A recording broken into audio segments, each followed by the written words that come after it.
नमस्कार, कीर्ती वाइब्समध्ये आज आपण करतोय चिवडा. गॅसवरती एक कढाई ठेवलेली आहे. अंदाजानुसार तेल काढून घेऊया.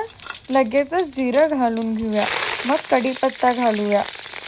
मग ठेचलेले लसूण घालून घेऊया. मग चांगलं मिक्स करून घेऊया. मग शेंगा, फुटाणे आणि खोबरं घालून मिक्स करून घेऊया. आमच्या घरी ना चिवडा सगळ्यांनाच पसंत आहे. खूप आवडते सगळ्यांना संध्याकाळी चहा सोबत खायला. चांगलं मिक्स झाल्यावर स्वादानुसार मीठ घालूया आणि मिरची पावडर घालूया. मग थोडंसं हळद घालून मिक्स करून घेऊया. मग चिवडा घालून चांगलं मिक्स करून घेऊया. हे रेसिपी ना तुम्ही पण तुमच्या घरी ट्राय करा. सगळ्यांना आवडेल चिवडा. आमचं चिवडा ना चांगलं मिक्स झाले. मग पिठी साखर थोडी थोडी करून घालूया. आमचं चिवडा बनून रेडी आहे. Please like, share and subscribe. आणि कसं झालंय ते कमेंट बॉक्समध्ये नक्की सांगा.